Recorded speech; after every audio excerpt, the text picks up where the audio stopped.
புலிக்காய்ச்சல்.comன்றது Covid டைமில் word of மவுத்தில் அது வந்து ஸ்ப்ரெட் ஆனது. ஸோ நிறைய பேருக்கு கோவிட் டைமில் பிஸ்னஸே க்ளோஸ் பண்ணிட்டு போவாங்க. அவங்களுக்கு பிஸ்னஸே கோவிட் டைமில் தான் வந்துருக்கு. ஆமாம், பிஸ்னஸே கோவிட் டைமில் தான் ஸ்டார்ட் ஆச்சு. என் ஒய்ஃப் வந்து ரொம்ப சப்போர்ட்டிவாக இருந்தாங்க எனக்கு. ஸோ ஈவன் வந்து ரெஸ்ட் ரூம் போகிறதுக்கு கூட எங்களுக்கு டைம் இருக்காது. ஏன்னா அப்போது 2 ஸ்டாஃப் இருப்பாங்க, 2 பேருமே லீவ் போட்டுருவாங்க. அப்போது எனக்கு ஒரு 10 மினிட்ஸ் கடையை மூடுறது கூட யோசிப்பேன். ஐயோ எந்த டைமில் யாராவது கஸ்டமர் வந்துருவாங்களோ, சரி ஓகே அப்படின்னு சொல்லிட்டு கஷ்டப்பட்டு மேனேஜ் பண்ணோம். இன்றைக்கி வந்து எங்ககிட்ட 25 to 30 ஸ்டாஃப்ஸ் இருக்காங்க. ரிலேட்டிவ்ஸ்லேருந்து வந்து வாங்குவாங்க கடையில். ஆனால் அவங்க வரமாட்டாங்க. 100 பேர் வந்து யாரும் தெரியாத வந்து வாங்கிட்டு போவாங்க. நான் என்னோட ஸ்டாஃப்கிட்டையும் சொல்லுவேன், கஸ்டமர்ஸை யாருமே குறை சொல்லாதீங்க. இப்போ நம்ம ஒரு ப்ராடக்ட் வாங்கிட்டோம் நல்லா இல்லை, அவங்க வந்து நம்ம ஏமாந்துட்டோன்ற ஒரு ஃபீல் கொடுக்கக்கூடாது எப்பயுமே. ஒரு கஸ்டமர் வந்து தே ஆர் நாட் சாட்டிஸ்ஃபைடு. ஒரு ஃபேமிலியாக வீக்கெண்ட் ஸ்பெண்ட் பண்ணுறதுக்காக டின்னருக்கு வந்திருக்காங்க, சாட்டிஸ்ஃபைடாக இல்லை. அவ்வளோ பேர் இருக்காங்க, ஒரு 500 பேர் 400 பேர் இருக்காங்க. அவங்க முன்னாடி நான் காலில் விழுந்துட்டேன், கஸ்டமர் காலில். அவங்க ஏதோ ஃப்ரஸ்ட்ரேஷனில் நம்மளை கத்துறாங்க, ஏதோ பண்ணுறாங்க. பிராண்ட் மேலே இருக்கிற ட்ரஸ்ட்டு போயிடும். ஸோ அவங்க ஸ்டாஃப் லீவ் இல்லையோ. பிஸ்னஸ் ஸ்டார்ட் பண்ணி எவ்வளோ நாள் கழிச்சு சார் நீங்கள் உங்கள் ஜாபை ரிசைன் பண்ணீங்க? உங்களோட பிராண்டை பற்றி சொல்லுங்கள். புலிக்காய்ச்சல்.com. புலிக்காய்ச்சல்.comன்றது நாங்கள் வந்து இது ஆன்லைன் பிராண்டு. ஒரு ஆன்லைன் பிராண்டாக இப்போ கொண்டு வந்திருக்கோம். ஸ்ரீ நாராயணா ஸ்டோர்ஸ், அதுதான் எங்களோட ஸ்டார்ட் அப்பு. ஒரு 3 years பிஃபோர் நாங்கள் நங்கநல்லூரில் ஸ்டார்ட் பண்ணோம். ஒரு சின்ன ஸ்டோர் ஸ்டார்ட் பண்ணோம். ஃபஸ்ட்டு ஐ தாட் சம்திங், ஒரு கார்பரேட்டில் ஒர்க் பண்ணும்போது எதனா ஒரு பிஸ்னஸ் பண்ணோம் அப்படின்ற ஒரு மோட்டிவில் தான் எல்லாருக்கும் இருக்கும். I am no different. So அதில் ஸ்டார்ட் பண்ணது தான் நாராயணா ஸ்டோர். அது வந்து என் ஒய்ஃப் நேமில் ஸ்டார்ட் பண்ணி, because I am working in corporate, so என் நேமில் எதுவுமே இருக்கக்கூடாது. ஸோ ஒய்ஃப் நேமில் ஸ்டார்ட் பண்ணி ஒரு சின்ன கடை, ஒரு 250 to 300 ஸ்கொயர் ஃபீட்டில் ஸ்டார்ட் பண்ண ஸ்டோரு. ஃபஸ்ட்டு இந்த பூஜா ஐட்டம்ஸு, ஏன்னா அங்கெல்லாம் ஃபுல்லாக டெம்பிள்ஸ் இருக்குது, பூஜா ப்ராடக்ட்ஸு அந்த மாதிரி எல்லாமே நிறைய ஊதுவத்தி அந்த மாதிரிலாம் போட்டோம். ஏன்னா அந்த இடத்துல அது இல்லாமல், அந்த ஒரு நாட்டு மருந்து கடை மாதிரி இல்லாமல் ஒரு ஸ்டோரு அங்கே ஒரு இருந்தது. ஸோ அது பார்த்தோம். பட் ஆனால் நாங்கள் வந்து எங்களோட பேக்ரவுண்ட் வந்து ஒரு கேட்ரிங் ஃபேமிலி. ஸோ ஒரு ஃபுட் இண்டஸ்ட்ரியில் இருக்கோம். எங்கள் அப்பா வந்து ஒரு பெரிய குக்கு. என் பிரதர் வந்து அந்த லெகசியை ஃபாலோ பண்ண ஆரம்பிச்சிட்டார். பட் நான் வந்து அதில் ஜஸ்ட் தூரக்கேந்து தான் பார்த்துன்னு இருக்கேனே தவிர நான் கிட்ட போய் ஒர்க் பண்ணது கிடையாது. நான் வந்து அதில் கேட்ரிங்லேயே இறங்கக்கூடாதுன்ற ஒரு இது இருந்தது. ஏன்னா ஆல்ரெடி நிறைய பேர் எங்கள் ரிலேட்டிவ்ஸ் எல்லாமே கேட்ரிங்கில் இருக்காங்க. So I don't want to do, ஏன்னா ஆல்ரெடி ஒரு காம்படிட்டிவ் வேர்ல்டு அது. ஸோ அதனால something I want to do different அப்படின்ற மாதிரி ஸ்டார்ட் பண்ண இந்த ஸ்டோரு. பட் அந்த ஊதுவத்தி அதிலலாம் வந்து எனக்கு ஸ்டார்ட் பண்ணாலும் அதில் வந்து எங்களுக்கு அவ்வளோவா ஸ்கேல் அப் பண்ண முடியல. ஏன்னா அதை பற்றி சுத்தமாக நாலேஜும் தெரியாது. ஏதோ ஒரு கடை கிடச்சிருக்குன்னு ஸ்டார்ட் பண்ணோம். நங்கநல்லூரில் இருக்கிற மக்கள் வந்து looking for some snacks. So மக்கள் என்ன விரும்புகிறாங்களோ அதை நாங்கள் உள்ளே கொண்டு வந்தோம். So snacks, sweets. ஸோ நாங்கள் கோவிட் டைமில் வந்து ஸ்டார்ட் பண்ணும்போது இன்ஸ்டண்ட்டாக மிக்ஸ் பண்ணி நம்ம வந்து ரெடி ஆகிறோம். ஃபுட் ப்ராடக்ட்ஸ் வந்து இன்ஸ்டண்ட்டாக ரெடி பண்ணுற மாதிரி ப்ராடக்ட் தான் வந்து நிறையா கேட்டிருந்தாங்க. ஏன்னா வந்து ஒரு 1 week வந்து வெளியில் வர மாட்டாங்க. ஒன்ஸ் உள்ள வந்து ஸ்டோர் பண்ணிட்டாங்கன்னா வெளில வர மாட்டாங்க. அப்போ நாங்கள் வந்து இந்த புலிக்காய்ச்சலை என் தம்பிக்கிட்ட சொல்லி, என் பிரதர் தான் கேட்ரிங்கில் இருக்கிறதுனால பெரிய ட்ரம்மில் வந்து புலிக்காய்ச்சலை கொண்டு வந்து அவங்கவுங்க வீட்டிலேருந்து பாத்திரம் கொண்டு வந்து இன்ஸ்டன்ட் டாம்லன் ரைஸ்க்காக அது வந்து நாங்கள் பண்ணோம். புலிக்காய்ச்சல், அதுக்கப்புறம் டொமேட்டோ தொக்கு, புளி இஞ்சி, அந்த மாதிரி ப்ராடக்ட்ஸ்லாம் நாங்கள் பண்ணோம். அது வந்து ஃப்ரெஷ்ஷாக இருக்குது, உங்களுக்கு வந்து வயிற்றுக்கு ஒன்றும் பண்ணாது. ஏன்னா ஹோமில் பண்ணுறது, வீட்டில் பண்ணுறதுனால நல்ல ஹிட்டு. ஒரு ட்ரம் வந்து ஒரு 20 kg வந்ததுன்னா அன்றைக்கி ஈவினிங்கே ஃபுல்லாக அது ஃபுல்லாக முடிஞ்சிடும். ஸோ நோ அட்வர்டைஸ்மெண்ட்டு, ஒரு மார்க்கெட்டிங் கிடையாது, எதுவுமே கிடையாது. வேர்ட் ஆஃப் மவுத்தில் அது வந்து ஸ்ப்ரெட் ஆனது அந்த கோவிட் டைமில். நிறைய பேருக்கு கோவிட் டைமில் பிஸ்னஸே க்ளோஸ் பண்ணிட்டு போவாங்க. அவங்களுக்கு பிஸ்னஸே கோவிட் டைமில் தான் வந்துருக்கு. ஆமாம், பிஸ்னஸே கோவிட் டைமில் தான் ஸ்டார்ட் ஆச்சு. ஏன்னா அப்போ வந்து அந்த மக்களுக்கு அது தேவைப்பட்டது. ஸோ இது வந்து ஒரு சர்வீஸாகவும் பண்ணலாம். அட் த சேம் டைம் வந்து அவங்களும் வந்து ப்ரிசர்வேட்டிவ்லாம் எதுவும் இல்லாமல் ஒரு 5 days to 6 days வந்து இன்ஸ்டண்ட்டாக வந்து அவங்களும் வீட்டில் வந்து லஞ்ச் பண்ண முடியாத டைம்லேயே ஆஃபீஸ்க்கோ யூஸ் பண்ணுறதுக்காக இது பண்ணோம். அப்புறம் ஒவ்வொரு படியாக வந்து we are coming into snacks brand.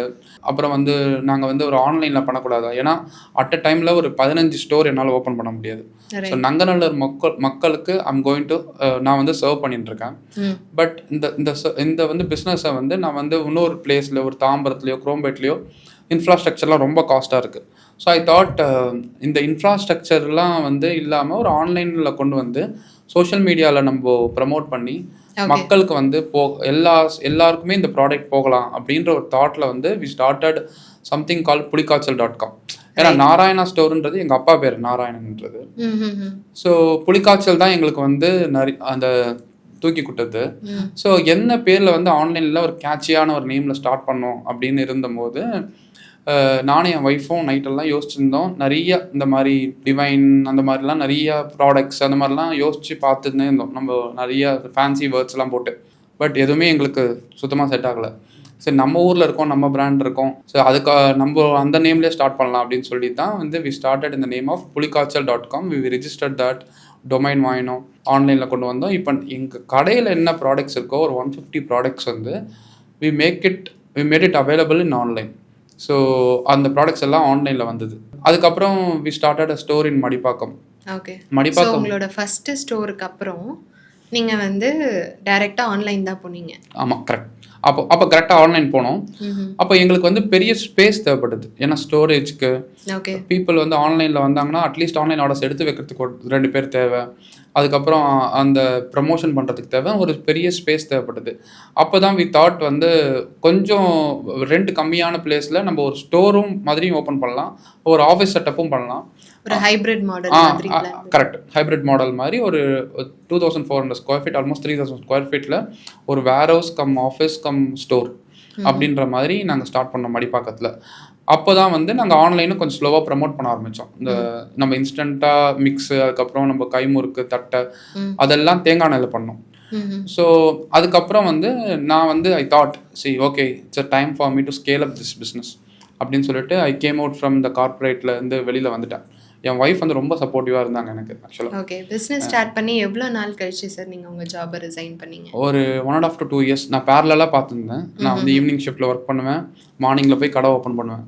ஏன்னா அப்போல்லாம் வந்து ஆஸ் யூ நோ உங்களுக்கு வந்து ஒர்க் ஃப்ரம் ஹோம் ப்ளஸ் வந்து நம்மளுக்கு நிறைய பேரை போட்டு அஃபோர்ட் பண்ண முடியாது ஒரு கடையை ஆரம்பித்தோன்னா. உங்களுக்கு தெரியும், நீங்கள் வந்து கோவிட் டைமில் ஸ்டார்ட் பண்ணி உங்களோட வீடியோஸ்லாம் நிறையா பார்த்துருக்கேன் madam. So you have been inspiring for lot of people like me. So அதை பார்த்து ரன் பண்ணுறது இட்ஸ் நாட் ஈஸி. ஏன்னா ஒர்க் பண்ணுறவங்களை பொறுத்த வரைக்கும் ஒரு ஃபோன் கால் தான், நீங்கள் முடியல சார் அப்படின்ட்டுருவாங்க.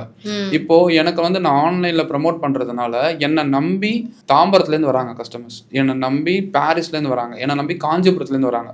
அந்த டைமில் ஸ்டாஃப் லீவு சார், அதனால கடை லீவுன்னா வந்து அவங்க ஒரே நிமிஷத்தில் வந்து அவ்வளோதான், பிராண்ட் மேலே இருக்கிற ட்ரஸ்ட்டு போயிடும்.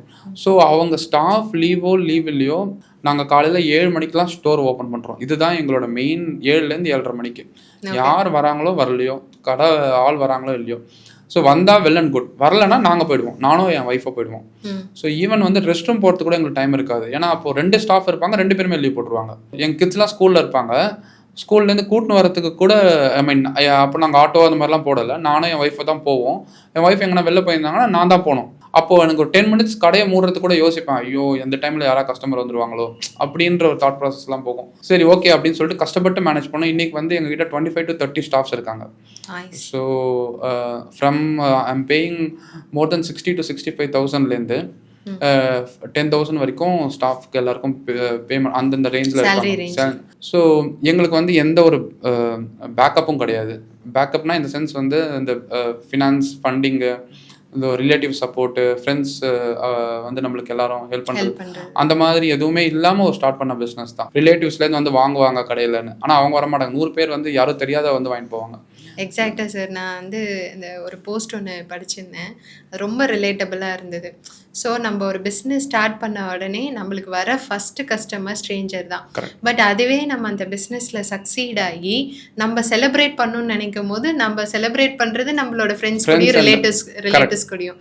பட் நம்மளுக்கு ஆக்சுவலி அந்த பிஸ்னஸ் கிடைச்சது வந்துட்டு ஒரு தேர்ட் பர்சன் மூலயமா தான் நம்மளுக்கு வந்து கிடைச்சிருக்கு. ஸோ வென் யூ உங்கள் பிஸ்னஸில் ஒரு சக்ஸஸ் வருதுன்னா first celebrate it with your customers. அவங்களுக்கு ஆஃபர்ஸோ டிஸ்கவுண்ட்ஸோ கூப்பன்ஸோ ஏதோ ஒன்று கொடுங்க அப்படின்னு சொல்லுவாங்க. ரைட், கண்டிப்பாக அந்த மாதிரி தான் நாங்களும் ஃப்ரெண்ட்ஸ் அண்ட் ரிலேட்டிவ்ஸ் நம்பி தான் ஸ்டார்ட் பண்ணோம். அட்லீஸ்ட் அவங்க ஒரு 10 ஃபேமிலி சேர்ந்து ஒரு கடைக்கு வந்து ஒரு மாதத்துக்கு 2,000 ரூபாய் பர்ச்சேஸ் பண்ணாலே அவங்க 10 ஃபேமிலியும் ஒரு 35,000 40,000 ரெவன்யூ ஜென்ரேட் பண்ணுவாங்கன்னு நினச்சிருந்தோம். பட் யாரும் அந்த மாதிரி கிடைக்கல. பட் நம்மளுக்கு தெரியாதவங்க நிறைய பேர் வந்தாங்க, ஒரு சில பேர் வரமாட்டாங்கன்னு நினச்சோம், அவங்களாம் கூட வந்து வாங்கினாங்க. So it's like that only. Business எல்லாருமே அப்படி தான். மேபி நம்ம யாருக்காச்சும் நம்ம அவங்க எதிர்பார்ப்பாங்க, நம்ம அந்த டைமில் போக மாட்டோம். ஸோ அந்த மாதிரி தான் நான் என்னோட ஸ்டாஃப் கிட்டேயும் சொல்லுவேன், கஸ்டமர்ஸை யாருமே குறை சொல்லாதீங்க, தே ஆர் ஆல்வேஸ் ரைட். ஏன்னா இன்றைக்கி வந்து 100 people வந்தாங்கன்னா 90 people ஆர் சாட்டிஸ்ஃபைடு. 10 பேர் தான் அவங்க ஏதோ ஃப்ரஸ்ட்ரேஷனில் நம்மளை கத்துறாங்க, ஏதோ பண்ணுறாங்க. நீங்கள் அந்த 90 பீப்புளை நீங்கள் பார்க்க மாட்டேன்றீங்க. ஒரு 10 பேரை மட்டும் பார்த்து கஸ்டமர்ஸ் ஆர் லைக் திஸ் அப்படின்ற மாதிரி மைண்ட் செட்டுக்கு நம்ம வரக்கூடாது. ஸோ ஏன்னா அவங்க இல்லைன்னா நம்ம பிஸ்னஸ் இல்லை. ஸோ அந்த மாதிரி ஸ்டார்ட் பண்ணி வி ஆர் நவ் நாங்கள் இப்போ வந்து பெங்களூரில் ஓப்பன் பண்ணியிருக்கோம் ஸ்டோர். கங்க்ராச்சுலேஷன்ஸ். Thank you ma'am. மல்லேஸ்வரத்தில் வி ஸ்டார்டட். சரி, அப்போ தான் நிறைய பேர் வந்து பெரிய பெரிய பிராண்ட்ஸ்லாம் வந்து இந்த மாதிரி ஒரு ஸ்டோர் செட்டப் பண்ணி இன்னும் 40 வருஷமாக சென்னையில் தான் இருக்காங்க, இன்னும் பெங்களூருக்கு போகலை அப்படின்னு சொன்னாங்க. சரி, நான் ஏன் அப்படி பெங்களூருக்கு போனேன்னா, நான் ஆன்லைன் ஸ்டார்ட் பண்ண உடனே நான் இது வரைக்கும் பெங்களூர் கூட போய் பார்த்தது கிடையாது மேடம். எப்படி இருக்குன்னு கூட தெரியாது. பெங்களூர் சிட்டி எப்படி இருக்கு கேள்விப்பட்டிருக்கோம், ஒரே டிராஃபிக் அந்த மாதிரிலாம். நான் ஒரு தடவை கூட போனது கிடையாது. பட் எனக்கு ஆன்லைன் ஆர்டர்ஸ் நிறையா வந்தது வந்து பெங்களூர்லேருந்து தான் வந்தது. ஓகே. ஸோ உங்களுக்கு உங்கள் ப்ராடக்ட்டுக்கான டிமாண்ட் அங்கே இருக்குது. அங்கே இருக்குது, என்னோட கஸ்டமர்ஸ் அங்கே இருக்காங்க. ஸோ நான் என்ன பண்ணேன்னா, லைக் எ செட், நான் வந்து ஒரு கடை ஆரம்பிக்கும் போது அந்த ஏரியாவில் இருக்கிற மக்கள் என்ன வேணும்னு நினைக்குமோ அதை கொண்டு வந்தேன். அதை நான் பெஸ்ட்டாக பண்ணணும்னு நினச்சேன். சரி, இப்போ வந்து ஒரு ஸ்நாக்ஸ் பண்ணுறோன்னா எல்லோரும் வந்து பாம் ஆயில், ரீஃபண்ட் ஆயில்னு பண்ணுறாங்க. நான் வந்து ஒரு கோகனட் ஆயிலில் பண்ணி பார்ப்போம், தேங்காய் எண்ணெயில் பண்ணி பார்ப்போம், அது வந்து எப்படி இருக்கும் அப்படின்றது. ஏன்னா கொஞ்சம் ஹெல்த்தியாகவும் போகும் அப்படின்னு சொல்லி தான் ஸ்டார்ட் பண்ணேன். அந்த முறுக்கு, தட்டை, சீடை அதெல்லாமே என் தம்பியோட ஹெல்ப்பில். ஏன்னா நான் வந்து எனக்கு எதுவுமே ப்ரொடக்ஷன் அந்த இது ஒன்றுமே தெரியாது. என் ஒய்ஃபே சொல்லுவாங்க, உங்களுக்கு வந்து ஒரு வெந்நீர் வைக்கிறது கூட தெரியாது அப்படின்னு சொல்லிட்டு. பட் எனக்கு என்னென்னா, இந்த ரெசிபீஸ்லாம் வந்து நான் பார்த்து இந்த மாதிரி பண்ணலாமா, இந்த ரெசிபி யூஸ் பண்ணலாமா, நான் கேட்டுனே இருப்பேன். இப்போ வந்து தேங்காய் எண்ணெய் இதில் ஏன் செட் ஆகாது. ஒரு கன்சியூமர் பெர்ஸ்பெக்டிவ்ல நம்ம ஒரு ப்ராடக்ட்டை பார்க்குறோம், பின்னாடி லேபிள் பார்க்குறோம். அது ஃபஸ்ட்டு எக்ஸ்பைரி அதெல்லாம் பார்த்துட்டு அதுக்கப்புறம் அந்த இன்க்ரீடியன்ஸ் பார்க்குறோம், என்ன ப்ரிசர்வேட்டிவ் இருக்கான்னு பார்க்குறோம். நம்ம குழந்தைங்களுக்கு அது தரோம். அப்படின்னும் போது நம்ம வந்து ஏன் வந்து நம்மளோட கண்டிப்பாக ஹெல்த்தி ஆப்ஷனுக்கு. But at the same time நான் யாருமே விரும்பாத ப்ராடக்டை நான் ஒரு ஹெல்த்தியில் கொண்டு வரக்கூடாது நினச்சிட்டோம். ஏன்னா இப்போ ஒரு ப்ராடக்ட் வந்து யாருக்குமே தெரியாது, அந்த ப்ராடக்டை வந்து ஹெல்த்தி தான், பட் அதை வந்து நம்ம மக்கள்கிட்ட கொண்டு போகணும்னு நினைக்கிறது வந்து ரொம்ப கஷ்டம். ஏன்னா இப்போ இருக்கிற இதில் இப்போ நீங்கள் வந்து ஒரு முறுக்கு பேக்கெட்னா எல்லாருமே வாங்குவாங்க, அதில் நம்ம என்ன ஹெல்த்தியாக பண்ணலாம் அப்படின்ற ஒரு கான்செப்டில் தான் பண்ணோம். கை முறுக்கு, தட்டை, சீடை, இந்த பீனட்ஸ், இந்த கடலை மிட்டாய், இதெல்லாமே வந்து ஸ்நாக்ஸ்லாம் ஃபாஸ்ட்டு மூவிங் எங்ககிட்ட. அதுவும் இல்லாமல் நம்மளோட பேக்கேஜிங்லேயும் வி ஆர் கான்சென்ட்ரேட்டிங். ஸோ அந்த மாதிரி இப்போது ஒரு 3 ஸ்டோரு, ஒரு ஆன்லைன் ஸ்டோரு, அதுக்கப்புறம் இப்போ நாங்கள் யூஎஸில் டிஸ்ட்ரிபியூஷன்ஸ் சைன் பண்ணியிருக்கோம். எங்கள் கஸ்டமரே வந்து அப்ரோச் பண்ணாங்க, நீங்கள் ஏன் வந்து எங்ககிட்ட டிஸ்ட்ரிபியூஷன் கொடுக்கக்கூடாதுன்னு சொல்லிட்டு. யூஎஸ்லேருந்து இங்கே வந்து ஒரு 1 வீக் என் கூட ஸ்பெண்ட் பண்ணி வந்து நாங்கள் யூஎஸ் ஃபுல்லாக எங்கள் டிஸ்ட்ரிபியூஷன் நாங்கள் பார்த்துக்குறோம், நீங்கள் வந்து B2Bயும் கொடுங்க, B2Cயும் கொடுங்க அப்படின்னு சொல்லி அவங்க ஸ்டார்ட் பண்ணி அவங்க இப்போ ஜான்வரிலேருந்து நாங்கள் பண்ண போகிறோம். அது அப்படி தான் இப்போ ஜேர்னி போயின்னு இருக்கு. Super sir. ஸோ ஃபுட்டுன்றது இப்போ வந்து ரொம்பவே காம்படிட்டிவான இண்டஸ்ட்ரியாக இருக்குது. நிறைய பேர் வீட்டில் இருந்து இப்போது ஸ்டார்ட் பண்ண ஆரம்பிச்சிட்டாங்க. So how to you feel, இந்த அளவுக்கு காம்படிஷன் இருக்கிற இடத்துல ஃபுட்டுன்ற இண்டஸ்ட்ரியை டிசைட் பண்ணியிருக்காங்க, இதில் எப்படி நீங்கள் வந்து தனித்துவமாக லைக் உங்களோட யூனிக் செல்லிங் பாயிண்ட் என்ன? எந்த ஒரு கஸ்டமர் வந்து I am not satisfied with ஒரு ப்ராடக்ட்னா I am the first person to call them. எங்கள் டீமில் யாருமே நான் அலோவ் பண்ண மாட்டேன். ஃபஸ்ட்டு திங் வந்து எங்கள் டீம்லேயே நான் சொல்லி கொடுத்துருக்கேன், ஒன்று உங்களுக்கு ரீப்ளேஸ்மெண்ட் ப்ராடக்ட் வேணுமா, இல்லைனா உங்களுக்கு அமௌண்ட் ரீஃபண்ட் பண்ணணுமா. ஸோ எங்களுக்கு போயிட்டு பேங்க்கில் போயிட்டு அதெல்லாம் கிடையாது. இம்மிடியேட்டாக என் அக்கௌண்ட் இருக்குது, நீங்கள் அவங்களுக்கு என்ன சொல்கிறாங்களோ அவங்களுக்கு ரீஃபண்ட் பண்ணிவிடுங்க. சரிண்ணா, கஸ்டமர்ஸை பொறுத்த வரைக்கும் மோர் தென் சேல்ஸ் அது மாதிரிலாம் விட அவங்க வந்து நம்ம ஏமாந்துட்டோன்ற ஒரு ஃபீல் கொடுக்கக்கூடாது எப்பயுமே.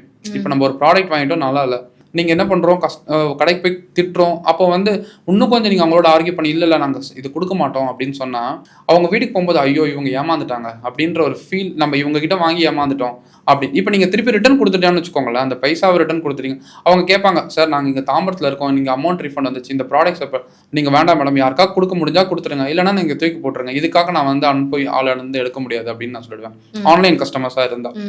ஸோ ஏன்னா நான் வந்து ஒரு 200 ஒரு 500 1000 இழக்கிறது எனக்கு ஓகே, பட் அந்த கஸ்டமரால் எனக்கு வந்து ஒரு 10,000 ஒரு மாதத்துக்கு ஒரு வருஷத்துக்கு பிஸ்னஸ் வருதா, நான் இழக்கக்கூடாது. ஆக்சுவலாக 50% ஆஃப் கஸ்டமர் திருப்பி ஆர்டர் பண்ணுவாங்க. அந்த மாதிரி சாட்டிஸ்ஃபைடாக இல்லாமல் நீங்கள் அமௌண்ட்டோ எதுனா ஒரு ரீஃபண்ட் கொடுத்துட்டீங்கன்னு வச்சுக்கோங்களேன், தே வில் அகைன் ஆர்டர் ஒரு 50 to 60. ஒரு அன்ஹாப்பி கஸ்டமரை கூட திரும்ப நம்ம கிட்ட இந்த வாங்க வைக்க முடியும்னு சொல்றீங்க. டெஃபினட்டாக பண்ண முடியும் மேடம். ஏன்னா நம்ம வேன் விச் நம்ம பேசுறது வச்சு தான் வந்து. So how we perceive the customer, அந்த கஸ்டமரை அவங்களோட கரெக்ட் ஃபீட்பேக்கை நம்ம எப்படி அக்செப்ட் பண்ணிக்கிறோம் அப்படின்றத பொறுத்து அவங்களோட பெர்செப்ஷன் மாறும்னு சொல்கிறேன். கரெக்ட். சங்கீதா ஓனரே வந்து இவ்வளோ ரெஸ்டாரண்ட் வச்சிருக்காரு, இதெல்லாம் பண்ணிருக்காரு. ஒரு கஸ்டமர் வந்து தே ஆர் நாட் சாட்டிஸ்ஃபைடு. ஒரு ஃபேமிலியாக வீக்கெண்ட் ஸ்பெண்ட் பண்ணுறதுக்காக டின்னருக்கு வந்திருக்காங்க, சாட்டிஸ்ஃபைடாக இல்லை. அந்த செஃப் கேப்டன்லாம் வந்து கன்வின்ஸ் பண்ணி பார்க்குறாங்க, அப்பயும் முடியல. அப்படின்னோடனே அமௌண்ட்டை ரீஃபண்ட் பண்ணி பார்க்குறாங்க, அப்பயும் முடியல. அவர் என்ன சொன்னார்னா, அவ்வளோ பேர் இருக்காங்க, ஒரு 500 பேர் 400 பேர் இருக்காங்க, அவங்க முன்னாடி நான் காலில் விழுந்துட்டேன், அந்த கஸ்டமர் காலில். ஏன்னா அவங்களோட டைமை நான் வந்து அவங்க வந்து அந்த வீக்கெண்ட் ஸ்பெண்ட் பண்ணோன்னு தான் அந்த அந்த மூடையை நான் ஸ்பாயில் பண்ணிட்டேன், என்னை மன்னிச்சிருங்க அப்படின்னு சொல்லிட்டு. எனக்கு இதில் வந்து கூச்சமே கிடையாது அப்படின்னா. அடுத்த நாள் அவர் என்ன சொல்கிறாருன்னா, எவ்ரிடே நான் காலைல எழுந்துக்கும் போது நான் கடவுள்கிட்ட வேண்டுறது வந்து எனக்கு பிஸ்னஸ் கொடுக்குறீங்களோ இல்லையோ என் ப்ராடக்டால் எந்த ப்ராப்ளம் வரக்கூடாது அப்படி. ஏன்னா அந்த food industry is very sensitive madam. இப்போ ஒரு முறுக்குன்னு வச்சுக்கோங்களேன், 10,000 பேக்கெட் வந்து யூஎஸ்க்கு போகுதுன்னா 10,000 பேக்கெட்டும் நான் போய் கண்ணால் பார்க்க முடியாது. நம்ம கூட இருக்கவங்க எல்லாருமே கரெக்டாக பண்ணால் மட்டும்தான் அந்த ப்ராடக்ட் வந்து கரெக்டாக போய் சேரும். ஸோ எப்பயுமே நம்ம வந்து நினைக்கிறது வந்து நம்ம ப்ராடக்டால் நம்மளுக்கு எந்த ப்ராப்ளம் வரக்கூடாது, அட் த சேம் டைம் கஸ்டமருக்கும் எந்த இஷ்யூவும் வரக்கூடாது. அதுதான் மெயின் இது. நாங்களும் இந்த பிஸ்னஸ் ஸ்டார்ட் பண்ணும்போது இன்னும் அது என்னோட ஸ்டாஃப்ஸ்க்கு எல்லாருக்கிட்டையும் நான் சொல்கிறது தான், if customer is not happy please trust them, அவ்வளோதான். ஓகே. ஸோ நீங்கள் இனிஷியலாக வேறு ஒரு ப்ராடக்டில் ஸ்டார்ட் பண்ணீங்க, அதுக்கப்புறமா வந்துட்டு இந்த ப்ராடக்ட்டுக்கு வந்து மூவ் ஆகிட்டீங்க. ஸோ இந்த மாதிரி ஒருத்தவங்க ஒரு பிஸ்னஸ் ஸ்டார்ட் பண்ணுறாங்க, அது ஒர்க் ஆகலை, நான் வேறு ப்ராடக்ட்டுக்கு மூவ் ஆகணும் அப்படின்றத எந்த பாயிண்டில் டிசைட் பண்ணணும்னு நினைக்கிறீங்க? நீங்கள் வந்து பிஸ்னஸ் பண்ணணும்னு நினைக்கிறீங்க, 2 தடவை ஃபெயிலியர் ஆகிட்டீங்க, 3rd time you want to attempt. I'm sure you will attempt. வந்து அட்டெம்ப்ட் பண்ணும்போது கொஞ்சம் ஒரு ஸ்டெப் பேக் எடுங்க. எந்த ஒரு பர்டிகுலர் பிராண்டை பாருங்கள், இந்த மாதிரி நான் பண்ணணும், சம்திங் யூ ஆர் இன்ஸ்பயர்ட். இப்போ நான் ஒரு பிராண்டை பார்த்து இன்ஸ்பயர் ஆனதுக்கப்புறம் தான் நான் வந்து இப்படி பண்ணணும்னு நினைக்கிறேன். ஸோ அவங்களோட ஒர்க் பண்ண அசோசியேட் ஆகுங்க. ஸோ யூ வில் லேர்ன் எப்படி பண்ணுறாங்க, இந்த ஸ்கேல் அப் எப்படி பண்ணுறாங்க, ஸ்டார்ட் அப் ஸ்டேஜில் வந்து அவங்க எப்படி கொண்டு வந்திருக்காங்க இந்த இது. ஸோ அவங்களோட போயிட்டு எப்படியோ ஃப்ரான்ச்சைஸியாவோ 3 to 6 months வந்து அசோசியேட் ஆகி கற்றுக்கோங்க அந்த ப்ராசஸை. அதுக்கப்புறம் again you will come back and do the அவங்க அப்போ வந்து உங்களுக்கு ஈஸியாக தெரியும். இப்போ நம்ம எல்லாருமே வந்து என்ன பண்ணுறோம், ஒரு பிஸ்னஸில் போயிட்டு அப்படியே குதிக்கிறோம், நாலேஜும் இல்லாமல், எந்த நாலேஜ் இல்லாமல் குதிக்கிறோம்.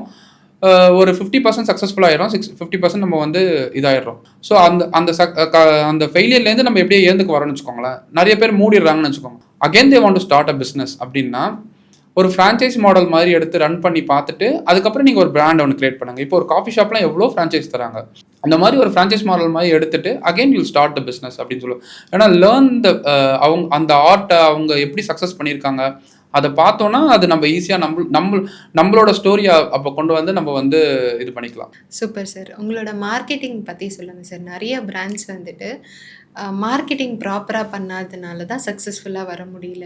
ஸோ உங்கள் மார்க்கெட்டிங்கை நீங்கள் எப்படி பிளான் பண்ணுறீங்க? பர்சனல் பிராண்டிங் ஃபஸ்ட்டு இருக்கணும் ஒரு மார்க்கெட்டிங்கில். நம்ம ப்ராடக்ட்டை பற்றி நம்ம ஃபஸ்ட்டு வெளியில் சொன்னால் தான் அது வந்து ஈஸியாக டெலிவரி ஆகும். நான் வந்து ஒரு 1.5 years 2 yearsஆக வந்து சோஷியல் மீடியாவில் நான் ஃபஸ்ட்டு என்னோட ப்ராடக்ட் பற்றி நானே ஃபியரை விட்டுட்டு வெளியில் வந்து நம்ம பேசியிருந்தோம். அதுக்கப்புறம் இப்போ வந்து எங்கள் ரிலேட்டிவே ஒருத்தங்க வந்து ஒரு பிராண்ட் அம்பாசிடராக நாங்கள் கொண்டு வந்தோம். பிகாஸ் வந்து அவங்க சொல்லும் போது ஒரு எக்ஸ்பீரியன்ஸ்டு ஒரு நல்ல ஃபுட்டு தான் தரோம் அப்படின்ற ஒரு ஃபீல் கிடைக்கும் வெளியில். ஸோ அதை வந்து நாங்கள் அடாப்ட் பண்ணோம். வந்து அதை வந்து நாங்கள் திருப்பி அவங்களையே வச்சு நம்ம வந்து வீடியோஸ் போடுறோம், பேச வைக்கிறோம். காரணம் வந்து என்னென்னா எது ஒர்க் ஆகும் எது ஒர்க் ஆகாதுன்னு தெரியாது இப்போ இருக்கிற. ஸோ நீங்கள் வந்து ட்ரை பண்ணினே இருங்க. எது ஒர்க் ஆகுதோ அதை கண்டினியூ பண்ணுங்க, எது ஒர்க் ஆகலையே விட்டுருங்க. ஒவ்வொரு நாளும் two different things in terms of marketing. சரி, சோஷியல் மீடியா இப்போ வந்து இருக்கிறதுனால மெயின் அதில் வந்து மார்க்கெட்டிங் பண்ணுறது தான் நம்பர் 1. நாங்கள் பெங்களூரில் ஸ்டோர் ஓப்பன் பண்ணோம் மேடம். மல்லேஸ்வரம்ன்ற பிளேஸில் ஸ்டோர் ஓப்பன் பண்ணோம். ஒரு 250 to 300 square feet. நம்ம தோஸ் டேஸ் ஒரு 15 years பிஃபோர் ஒரு கடை ஓப்பன் பண்ணால் நம்ம என்ன பண்ணுவோம், மார்க்கெட்டிங்க்கு போயிட்டு ஒரு பேம்ப்ளேட் கொடுப்போம். அங்கே எங்கே நிறைய பீப்புள் வராங்களோ அங்கே வந்து எல்லாம் பண்ணுவோம், அதெல்லாம் பண்ணுவோம். லேம்ப் போஸ்ட் அந்த இதெல்லாம் பண்ணுவோம். பட் நான் வந்து என்ன சொன்னேன்னா அதெல்லாம் எதுவுமே பண்ணாதீங்க. இன்ஃப்ளூயன்சர் மார்க்கெட்டிங் கொண்டு வந்தோம் உள்ள. கடை ஓப்பன் பண்ணுறதுக்கு முன்னாடியும் பின்னாடி இந்த டேட்டில் ஓப்பன் ஆகுது அப்படின்னு சொல்லிட்டு மெட்டா ஆட்ஸ் ரன் பண்ணோம். இன்னைக்கு வந்து அந்த ஏரியாவில் ஆல்மோஸ்ட் ஒரு 50-60% பீப்புளுக்கு தெரியுது. கரெக்ட். ஸோ நாங்கள் வந்து இன்ஃப்ளூயன்சர் மார்க்கெட்டிங் கரெக்டாக ஒர்க் ஆகுது. ஸோ நம்மளோட சோஷியல் மீடியாலே நம்மளோட இன்ஸ்டாகிராம் பேஜ்லேயே இந்த மாதிரி கடை ஓப்பன் பண்ணியிருக்கோம்னு சொன்னோம். அது அவங்க ஃப்ரெண்ட்ஸ் அண்ட் ரிலேட்டிவ்ஸ்க்கு ஃபார்வர்ட் பண்ணுறாங்க. ஸோ இன்னைக்கு இருக்கிற காலத்தில் டெஃபினட்டாக ஒரு சோஷியல் மீடியா பிளாட்ஃபார்மில் நம்ம மார்க்கெட்டிங் எனி பிஸ்னஸ் யார் பண்ணாலுமே அதில் பண்ணுறது வந்து ரொம்ப நல்லது ஆக்சுவலாக. இனிஷியலி இப்போ இந்த மார்க்கெட்டிங்க்குன்னு போகிறப்போ நம்மளுக்கு இப்போ இந்த மெட்டா ஆட்ஸாக இருக்கட்டும், இல்லை இன்ஃப்ளூயன்சர்ஸை கூப்பிட்றதா இருக்கட்டும், இது எல்லாத்துக்குமே ஒரு ஃபண்டு தேவைப்படும் இல்லையா? ஸோ இதுக்கான ஃபண்டிங் எல்லாம் வந்து நீங்கள் எப்படி பிளான் பண்ணீங்க? உங்கள் ரீட்டைல் ஸ்டோரில் இருக்கிற ப்ராஃபிட்ஸ்லேருந்து பிளான் பண்ணீங்களா, இல்லை இதுக்குன்னு தனியாக லோனோ, இல்லை இதுக்கான ஃபண்டிங் நீங்கள் எப்படி சார் பிளான் பண்ணீங்க? ஸோ இப்போ எனக்கு வந்து ரீட்டைல் ஸ்டோர் இருக்கிறதுனால as you said அதில் இருக்கிற ஃபண்டை வந்து இதில் போட்டு நாங்கள் வந்து ப்ரொமோட் பண்ணுறோம். இப்போது ஃபோட்டோ ஷூட்டே வந்து நிறைய ஸ்பெண்ட் பண்ணுறோம். ப்ராடக்ட் ஷூட் தனியாக பைசா ஸ்பெண்ட் பண்ணுறோம். ஸோ அதெல்லாம் வந்து நல்லா இருந்தால் தான் அது வந்து ஒரு பிராண்டாக வந்து ஒரு நல்ல பிராண்டாக வந்து ஃபீல் பண்ணுறாங்க. ஜஸ்ட் ஒரு வெப்சைட்டை மட்டும் ஆரம்பிச்சுட்டு நம்ம ஒரு ஃபோட்டோ எடுத்து போடுறது வந்து அது ஸ்டார்ட் அப் ஸ்டேஜில் is okay. But scale up ஸ்டேஜுக்கு வந்து ப்ரொஃபஷனல் ஃபோட்டோகிராஃபர்ஸ் வச்சு நீங்கள் ஃபோட்டோஸ்லாம் எடுத்து போட்டால் தான் அது வந்து நல்ல ரீச் இருக்குது. ஸோ அந்த ஸ்டேஜுக்கு இப்போ ஸ்டெப் பை ஸ்டெப்பாக வந்துட்டுருக்கோம். ஸோ உங்களோட ஃப்யூச்சர் பிளான் என்ன சார்? நம்ம வந்து யாரோட ஒர்க் பண்ணணுன்றது நீங்கள் டிசைட் பண்ணணும். யூ டோன்ட் பிலீவ் இந்த ஸ்டேஜில் எங்ககிட்ட டெய்லி ஒரு 5-10 பேர் என் ஃப்ரெண்ட்ஸ் அண்ட் ஃபேமிலி சர்க்கிள்லேயே வந்து நான் உங்களுக்கு ஒரு 10 லட்சம் போடலாமா, எங்களுக்கு எவ்வளோ ரிட்டர்ன் கிடைக்கும், நான் ஒரு 15 லட்சம் இன்வெஸ்டர்ஸ் நிறைய பேர் வராங்க. அவங்களுக்கு வந்து என்னன்னா இந்த ஒரு பிராண்ட் வளருது, இவங்களோட இந்த ஜேர்னியில் பார்ட்டாக இருக்கணும் இப்போ அப்படின்னு நினைக்கிறாங்க டு பி ஃப்ராங்க். ஸோ டெஃபினட்டாக நாங்கள் வந்து ஃபண்ட் ரைசிங்க்கு போகிறோம். ஸோ அது வந்து நம்ம எப்படி பண்ணலாம், அதுக்கு எங்களுக்கு அடுத்த ஒரு 3 to 5 இயர்ஸில் எங்களோட பிளான் என்ன, நாங்கள் எந்த ஸ்டேஜ் எப்படி போகணும் அப்படின்ற ஒரு ரோட் மேப் வந்து நம்மளுக்கு இருந்துச்சுன்னா will definitely go for fund raising. So ஒரு பிராண்ட் எந்த ஸ்டேஜில் ஃபண்ட் ரைசிங்க்கு போகணும் அப்படின்னு நினைக்கிறீங்க? ஒரு பிராண்ட் வந்து ஒரு அட்லீஸ்ட் ஒரு 2 to 3 இயர்ஸ் வந்து அது சக்ஸஸ்ஃபுல்லாக ரன் ஆகணும் மேடம். அது வந்து ஃபண்ட் ரைசிங்காக இல்லை, நீங்கள் பேங்க்லேயே லோன் வந்து 1 கோடி ரூபாய் வரைக்கும் தரும்போது நீங்கள் அதுலேருந்து கூட எடுத்து நம்ம வந்து இதை டெவலப் பண்ணலாம். பட் நம்ம வந்து அதுக்கும் மேலே நம்மளால் முடியும். இப்போ நீங்கள் வந்து ஒரு 5 to 6 crores டர்ன் ஓவரில் இருக்கீங்க. நான் 5 இயர்ஸில் வந்து 100 crores டர்ன் ஓவர் பண்ண போகிறேன். எனக்கு வந்து அதுக்குண்டான ரோட் மேப் க்ளீனாக இருக்குது, நான் இதெல்லாம் பண்ணால் எனக்கு இதெல்லாம் கிடைக்கும் அப்படின்றது எனக்கு இந்த இடத்துல அமௌண்ட் வந்ததுன்னா நான் இதில் போட போகிறேன். இல்லை நான் குயிக் காமர்ஸில் இன்வெஸ்ட் பண்ண போகிறேன். டார்க் ஸ்டோர்ஸ்னு இப்போ சொல்கிறோம், இன்ஸ்டாமார்ட், ஜெப்டோ, அதிலெல்லாம் போட போகிறேன். அதுக்கப்புறம் நம்ம வந்து நம்மளோட கஸ்டமர்ஸ் யார், டொமஸ்டிக்காக இன்டர்நேஷ்னல் இருக்காங்களா, இன்டர்நேஷ்னலில் போனால் நம்ம வந்து நம்ம ப்ராடக்ட் வந்து அங்கே சர்வே ஆகுமா, அதுக்கெலாம் நான் பைசா செலவு பண்ணலாமா, அதெல்லாம் க்ளீனாக இருந்தோன்னா டெஃபினட்டாக வந்து நம்ம will go for fund raising. அந்த ஸ்டேஜ் வரைக்கும் வில் ஹேவ் டு வெயிட். ஆனால் நான் வந்து பிராண்டை வளர்க்குறேன், ஃபண்ட் ரைசிங்காக நான் வளர்க்குறேன் அப்படின்னு சொல்லக்கூடாது. ஒரு பேஷனேட்டாக பிராண்டை வளர்த்து டெஃபினட்டாக ஒரு 2 to 3 இயர்ஸ் அதை சஸ்டைனபிளாக ரன் பண்ணிவிட்டு அதுக்கப்புறம் வேணால் ஃபண்டிங்க்கு போகலாம். டெஃபினட்டாக எனக்கு பிஸ்னஸ் ஸ்டார்ட் பண்ணணும்னு ஆசையாக இருக்குது, பட் என்ன பிஸ்னஸ் ஸ்டார்ட் பண்ணணும்னு தெரியல அப்படின்னு நிறைய பேர் இருப்பாங்க இல்லையா? ஆமாம். ஸோ அவங்களுக்கு என்ன பிஸ்னஸ் ஸ்டார்ட் பண்ணணும்னு தெரியாதவங்களுக்கு நீங்கள் என்ன சொல்லுங்கள்? சரி, ஃபார் எக்ஸாம்பிள் இப்போ ஃபுட்டீஸ்ன்னு சொல்கிறோம், நிறைய பேர் வந்து நான் வந்து நிறைய எக்ஸ்ப்ளோர் பண்ணுறேன் ஃபுட்டெல்லாம் அப்படின்னு சொல்லிட்டு இருக்காங்கல்ல, அவங்க வந்து they can start think about restaurant. சரி, அவங்களோட இன்ட்ரெஸ்ட் வந்து சாப்பாடு வந்து பிரியாணி அந்த மாதிரி வந்து இருக்கும்போது சில பேர் வந்து ஃபில்டர் காஃபி எனக்கு ரொம்ப பிடிக்கும், நான் வந்து காஃபி லவ்வர் அப்படிலாம் சொல்கிறாங்க. அந்த லைக் ஆஃப் இன்ட்ரெஸ்ட்டில் நீங்கள் think about business. Thank you sir.